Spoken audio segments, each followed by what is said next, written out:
बुद्ध अपने शिष्य आनंद और स्वास्थ्य के साथ एक गांव से गुजर रहे थे। अचानक एक आदमी आया और उसने बुद्ध से पूछा कि बुद्ध, क्या ईश्वर हैं? बुद्ध ने पूछा, तुम्हें क्या लगता है? तो उस व्यक्ति ने उत्तर दिया कि मुझे तो लगता है कि ईश्वर हैं, पर आपका क्या ख्याल है? तो भगवान बुद्ध मुस्कुराए और कहने लगे कि बिल्कुल गलत लगता है तुम्हें। इस अस्तित्व में ईश्वर जैसी कोई चीज है ही नहीं। तो वो आदमी हाथ जोड़कर चला गया। कुछ दूर चलने के बाद एक दूसरा आदमी आया। उसने बुद्ध से पूछा कि बुद्ध, मैं कई दिनों से परेशान हूँ। मुझे लगता है कि ईश्वर की बातें सभी बकवास हैं। तो बुद्ध हंसे और बड़े प्रेम से कहा, तुम्हें बिल्कुल गलत लगता है। इस अस्तित्व में सिर्फ ईश्वर ही है और कुछ नहीं। जरा देखो तो, आंख बंद तो करो, खोजो तो। इस उत्तर को सुनकर उनके शिष्य आनंद और स्वास्थ्य आश्चर्य में पड़ गए कि एक ही सवाल और दो उत्तर। अब शाम हो गई थी। बुद्ध विश्राम के लिए रुक गए। तभी एक आदमी घबराया हुआ आया और बुद्ध के पास आकर जोर से कहा कि बुद्ध, क्या ईश्वर हैं कि नहीं? मैं परेशान हूँ, मैं खोज रहा हूँ, मार्गदर्शन करें। तीसरे आदमी के सवाल पर बुद्ध चुप रहे, कुछ नहीं बोले। उन्होंने मौन होकर अपनी आंखें बंद कर ली। अब आनंद और स्वास्थ्य के आश्चर्य का ठिकाना ना रहा। वो सोचने लगे कि एक जैसे तीन सवाल और अलग अलग जवाब। उन दोनों को बुद्ध की ये चुप्पी हैरान कर गई। आदमी के जाते ही आनंद ने उनसे पूछा कि सुबह जब उस पहले व्यक्ति ने पूछा था तो आपने कहा कि हाँ, दोपहर में जब दूसरे आदमी ने कहा तो आपने कहा कि नहीं, और शाम को आप मौन रहे। भगवान, तीन आदमी एक ही तरह के सवाल लेकर आए, लेकिन मैं हैरान हूँ कि आपने तीनों को अलग अलग जवाब दिए। मुझे कुछ समझ में नहीं आ रहा है। तो भगवान बुद्ध मुस्कुराए और कहने लगे कि आनंद, जो पहला व्यक्ति आया था उसने मान लिया था कि ईश्वर हैं, तो मैं उसकी मान्यता को मिटा देना चाहता था कि वो खोजना शुरू करे। ईश्वर हैं ये मानकर बैठ ना जाए, वो सत्य तक पहुंचे और उसका अनुभव करे। और दूसरे व्यक्ति ने भी मान लिया था कि ईश्वर की बातें कोरी बकवास हैं। मैंने उसकी धारणा को भी मिटा दिया ताकि वो भी खोजे कि ईश्वर हैं कि नहीं। और तीसरा आदमी अभी संशय में था, वो खोज रहा था, इसीलिए मैं मौन रह गया। यहाँ पर मौन रह जाना ही उचित था। दोस्तों, भगवान बुद्ध के बारे में ये प्रचलित था कि वो किसी भी प्रश्न का जवाब सीधे सीधे नहीं देते थे।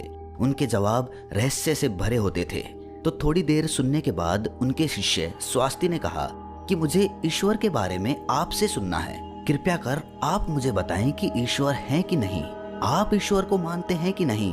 और इसके साथ ही मैं आपसे अनुरोध करता हूं कि आप मेरे इस प्रश्न का सीधा सीधा उत्तर दें। तो भगवान बुद्ध मुस्कुराए और कहा कि ठीक है, मैं उत्तर देता हूं, पर उससे पहले मैं तुमसे कुछ पूछना चाहता हूं। पहले इन प्रश्नों का जवाब तुम मुझे दो। स्वास्थ्य ने कहा कि बिल्कुल बुद्ध, आप पूछिए। तब बुद्ध ने पूछा कि तुम सूर्य को मानते हो? तब स्वास्थ्य ने बुद्ध की तरफ आश्चर्य से देखा और कहा कि बुद्ध, ये किस प्रकार का प्रश्न है? ये तो कोई बालक भी बता देगा। सूर्य तो साक्षात प्रकट होता है, सबको प्रकाश और ऊर्जा देता है। हम सभी का जीवन उसी पर आधारित होता है, वो तो साक्षात है। तो भगवान बुद्ध ने कहा, जिस प्रकार सूर्य साक्षात है तो उसे मानने का कोई प्रश्न ही नहीं उठता। फिर ईश्वर है कि नहीं, ये प्रश्न क्यों उठा? इसका तो यही अर्थ है कि तुम्हारे मन में ईश्वर को लेकर संदेह है, क्योंकि ईश्वर सूर्य की भांति प्रत्यक्ष नहीं है और तुम भी ईश्वर को बुद्धि से ढूंढने निकले हो। बुद्धि केवल उन्हीं बातों को मान पाती है जो उसे प्रत्यक्ष रूप से दिखाई पड़ता है, और ईश्वर कभी भी प्रत्यक्ष रूप से तुमको दिखाई नहीं पड़ेगा। और अगर दिख भी गया तो वो ईश्वर नहीं होगा। ईश्वर को मानते हैं कि नहीं मानते, असल में ये प्रश्न ही गलत है। और गलत प्रश्न का सही उत्तर भला कैसे दिया जा सकता है? और यदि किसी प्रकार दिया भी जा सकता है तो वो उत्तर भी इस प्रश्न की भांति गलत ही होगा। स्वास्थ्य द्विधा में पड़ गया। उसने कहा, बुद्ध, मुझे कुछ समझ नहीं आ रहा।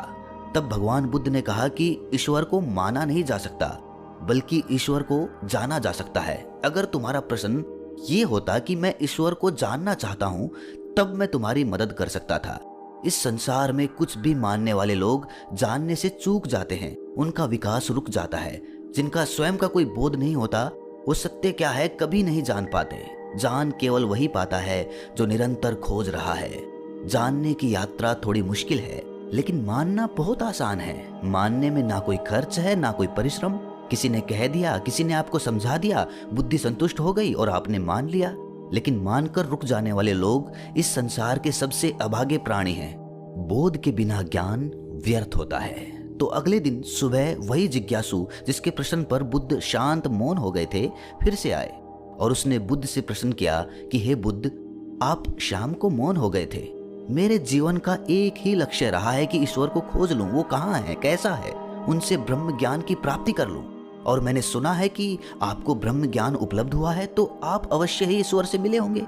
तो क्या आप ईश्वर की खोज में मेरी सहायता नहीं करेंगे? तो बुद्ध ने कहा, जिसे तुम खोज रहे हो उसे तुमने कहाँ कहाँ खोजा? तो वो जिज्ञासु बोला, बुद्ध, मैंने सभी तीर्थ, सभी मंदिर और पूरी दुनिया का भ्रमण किया। यज्ञ, हवन, बड़े बड़े अनुष्ठान सब पूरे किए।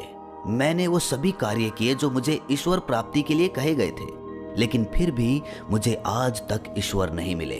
तब मुझे किसी ने बताया कि आपको परम ज्ञान उपलब्ध हुआ है, इसका मतलब आपने ईश्वर को जरूर देखा होगा। तो क्या आप मेरी सहायता करेंगे? बुद्ध ने कहा, मेरा एक सफेद मोती खो गया है, मैं उसी को खोज रहा हूँ। क्या तुम मेरी सहायता कर सकते हो? वो जिज्ञासु बोला, हाँ, मैं बिल्कुल कर सकता हूँ। मैं अभी आपका मोती खोज कर दे देता हूँ। वो मोती ढूंढने लगा। धीरे धीरे समय बीतता जा रहा था। काफी समय ढूंढने के बाद भी मोती नहीं मिला तो वो बुद्ध के पास गया और बोला, मैंने बहुत ढूंढा लेकिन वो मोती मुझे नहीं मिला। ये सुनकर बुद्ध ने कहा कि वो मोती अगर तुम मुझे ढूंढ कर दे दोगे तभी मैं तुम्हारी कोई सहायता करूंगा। क्या तुम्हें तुम्हारे सवालों का जवाब नहीं चाहिए? तो वो जिज्ञासु फिर से मोती ढूंढने लगा, लेकिन काफी समय बीत जाने के बाद वो बुद्ध के पास आकर बोला कि आप ठीक से याद करके बताइए कि मोती कहाँ खोया था। तो भगवान बुद्ध ने मुस्कुराते हुए कहा, वो मोती तो मेरी कुटिया में खोया था। तो वो आदमी बहुत झुंझला गया और कहने लगा कि आप मुझे मूर्ख बना रहे हैं। आप केवल ज्ञानी होने का ढोंग करते हैं। आपको इतना नहीं पता कि जो चीज कुटिया में खोई है वो बाहर कैसे मिल सकती है? वो कुटिया में ही मिलेगी। आपको उसे वहीं खोजना चाहिए था। तो बुद्ध मुस्कुराते हुए बोले, मैं भी तो तुम्हें यही समझाना चाहता हूँ। जो चीज तुम्हारे भीतर खो गई है वो चीज तुम्हें बाहर कैसे मिलेगी? तुम कई वर्षों तक बाहर खोजबीन करते रहे, लेकिन एक पल के लिए भी तुमने अपने भीतर खोजा? अपने अंदर खोजो, तब तुम्हें ज्ञान मिलेगा। ये सुनकर जिज्ञासु बोला, हे बुद्ध, आपकी बात तो मैं समझ गया, लेकिन अभी भी मैं ये नहीं समझ पा रहा हूँ कि मैं अपने अंदर क्या खोजूं। बुद्ध बोले, तुम अपने ईश्वर को खोजना चाहते हो ना, पर क्या तुमने कभी अपने आप को खोजा है? जिज्ञासु बोला, बुद्ध, मैं अपने आप को जानता हूँ। मैं अपना नाम, पद, काम, परिवार, जब से मैंने जन्म लिया है तब से ये सभी चीजें जानता हूँ। मैं कुछ भी नहीं भूला हूँ। तो फिर मुझे और क्या जानने की जरूरत है? मैं क्या जानूं? तब बुद्ध ने कहा, अभी बताओ, इस समय तुम्हारे सबसे नजदीक कौन है? जिज्ञासु बोला, इस समय तो आप ही मेरे नजदीक हैं। बुद्ध ने कहा, उससे भी ज्यादा नजदीक कौन है? उसने कहा, आपसे ज्यादा नजदीक तो हवा है। बुद्ध ने कहा, हवा से ज्यादा नजदीक क्या है? जिज्ञासु सोचकर बोला, हवा से ज्यादा नजदीक तो मेरे वस्त्र हैं। तब बुद्ध ने कहा, और इन वस्त्रों से ज्यादा नजदीक क्या है? तब जिज्ञासु बोला, इससे ज्यादा नजदीक तो कुछ भी नहीं है। तब बुद्ध ने कहा, अपनी आंखें बंद करो, बिल्कुल शांत होकर अपने भीतर खोजो, तुम्हारे भीतर क्या है। विचारों को हटा दो और ध्यान दो तुम्हारे नजदीक क्या है। थोड़े समय बाद बुद्ध उससे पूछते हैं, तुम्हारे सबसे नजदीक क्या है? जिज्ञासु बोला, पहले ऐसे लगा मेरी सांसें मेरे सबसे ज्यादा नजदीक हैं, लेकिन धीरे धीरे मेरी सांसें मुझसे दूर होती चली गईं। फिर मुझे लगा कि मेरी दिल की धड़कन मेरे सबसे ज्यादा नजदीक हैं और वो भी धीरे धीरे मुझसे दूर हो गई। मैं खुद से ही दूर हो गया। मुझे अलग अनुभव हुआ, मैं कहीं नहीं हूँ फिर भी हूँ। बुद्ध, मैं इस चीज को अभी भी नहीं समझ पा रहा हूँ, ये क्या है? बुद्ध मुस्कुराए और कहने लगे कि अब तुम सही खोज कर रहे हो। शीघ्र ही तुम्हें तुम्हारा मोती मिल जाएगा। वो जो तुम्हें समझ नहीं आ रही थी वो समझ आ जाएगी। ये सुनकर जिज्ञासु ने बुद्ध से अपनी अभद्रता के लिए माफी मांगी और उनका आभार व्यक्त किया कि आपने मुझे ज्ञान का रास्ता दिखाया। तो ईश्वर को मानो नहीं, जानो। जब तुम ईश्वर को जान जाओगे, उसका स्वाद चख लोगे, तब तुम भी उस बात को किसी को बता नहीं पाओगे, उस ईश्वर की सीधी व्याख्या नहीं कर पाओगे, लेकिन दूसरों को ईश्वर का स्वाद चखाने में मदद कर सकोगे। बुद्ध तत्व संबंधित प्रश्न जैसे ईश्वर व आत्मा, इनसे संबंधित प्रश्नों से बचा करते थे, उनका उत्तर नहीं देते थे। और अगर कहीं विवशता पड़ी, उसका उत्तर देना पड़ा, तो वो उदाहरण के माध्यम से समझाने का प्रयास करते थे। जिन्होंने भी ईश्वर का वर्णन किया, उनके अनुयायियों ने अलग अलग समुदाय बना लिए और अपने ईश्वर को सही और दूसरे के ईश्वर को गलत मानने लगे। बुद्ध इस बात को जानते थे, इसलिए कई बार उन्होंने ईश्वर को नकारा था। उन्होंने ईश्वर को इनकार इसीलिए किया ताकि आपकी प्यास और गहरी हो सके और आप स्वयं उसे जाने।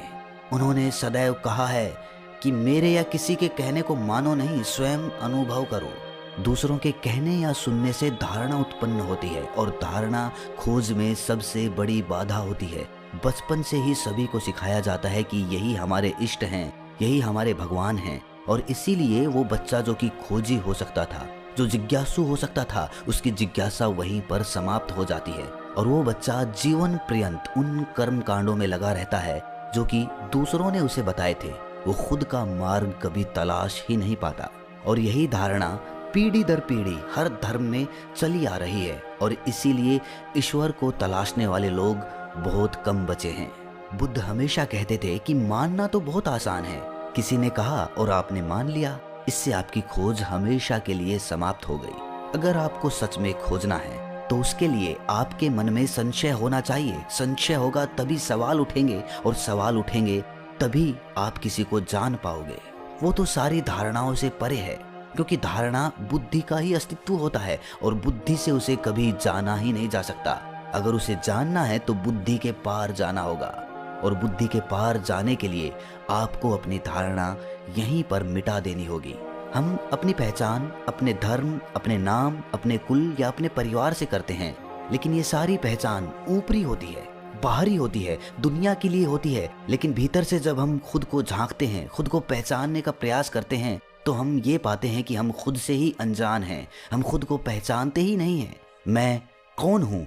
यही सवाल अपने आप से बार बार पूछने पर आप अपने भीतर उतरते हैं। रमण महर्षि, जो कि एक बहुत बड़े दार्शनिक हुए हैं, बहुत बड़े संत हुए हैं, वो यही ध्यान अपने शिष्यों से करवाते थे। अपने आप से सवाल करो, अपने मन में ये सवाल उठाओ कि मैं कौन हूँ, मैं कौन हूँ। और बार बार जब हम ये सवाल अपने आप से पूछते हैं तो हम अपने भीतर उतरते चले जाते हैं, जहाँ पर हमें अपने वास्तविक स्वरूप के दर्शन होते हैं और वहीं पर हमें परमात्मा या फिर भगवान के दर्शन प्राप्त होते हैं। ईश्वर वहीं पर बसता है। तो दोस्तों, कैसी लगी ये व्याख्या आपको? कमेंट सेक्शन में ज़रूर बताना। कोई प्रश्न हो तो भी कमेंट्स में ज़रूर पूछना। तो मिलते हैं अगली वीडियो में। अगर चैनल पर पहली बार हैं तो चैनल को सब्सक्राइब करें, नोटिफिकेशन बेल को प्रेस करें और अपना ख्याल रखें।